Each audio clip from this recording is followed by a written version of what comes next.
Remue ménage. Remue ménage.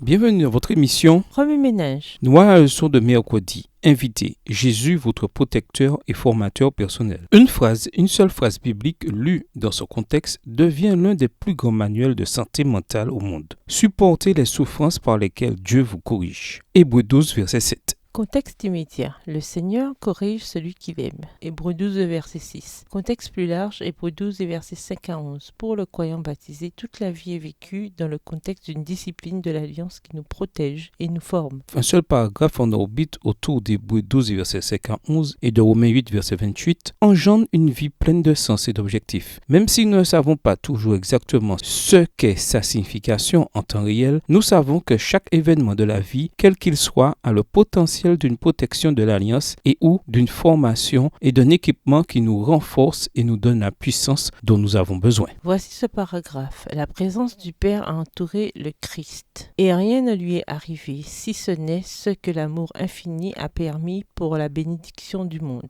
C'était sa source de réconfort, et elle l'est pour nous. Celui qui est imprégné de l'esprit du Christ demeure en Christ. Le coup qui lui est adressé tombe sur le Sauveur qui l'entoure de sa présence. Ce qui lui vient du Christ. Il n'a pas besoin de résister au mal, car le Christ est sa défense. Rien ne peut le toucher si ce n'est avec la permission de notre Seigneur, et toutes choses qui sont permises concourent au bien de ceux qui aiment Dieu. Texte tiré du livre Heureux ceux qui, dans la section La spiritualité de la loi, à la page 71, livre écrit par Ellen G. White. Examinons maintenant ce paragraphe. Premièrement, un bouclier invisible. La présence du Père entourait Jésus. Rien ne pouvait passer à travers ce bouclier, excepté ce que le Père discernait comme permettant à Jésus d'être une plus grande bénédiction jour après jour. Cela allait de sa journée la plus féconde en miracles à un jour de tempête, à une attaque par un homme dérangé ou possédé de démons, à sa crucifixion et à tout ce qui se trouvait entre ça. Deuxièmement, pour Jésus, cette assurance et cette confiance étaient source d'un grand réconfort et d'une grande puissance. Elles peuvent et doivent faire de même pour nous si nous croyons vraiment qu'elles s'appliquent aussi à nous. Troisièmement, et c'est le cas, si vous demandez à être rempli du Saint-Esprit chaque jour,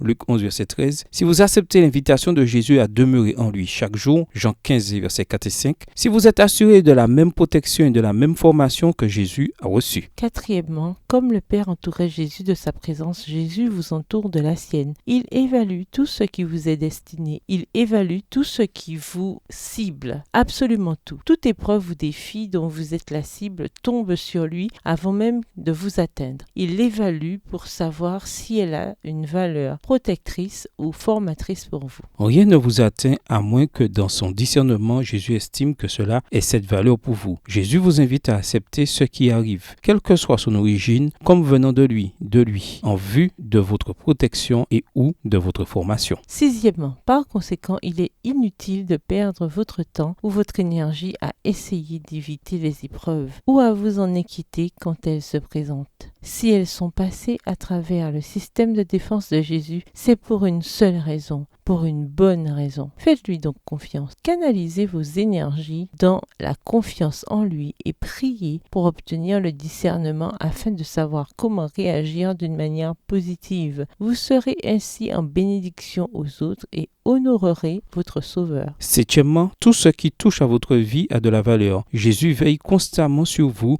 pour s'en assurer.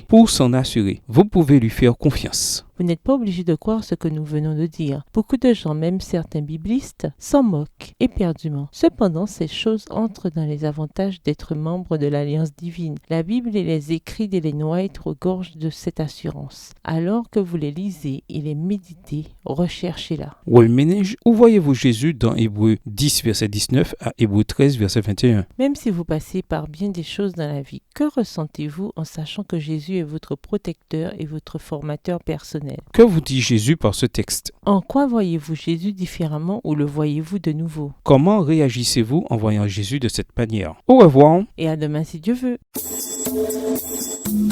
Remue ménage.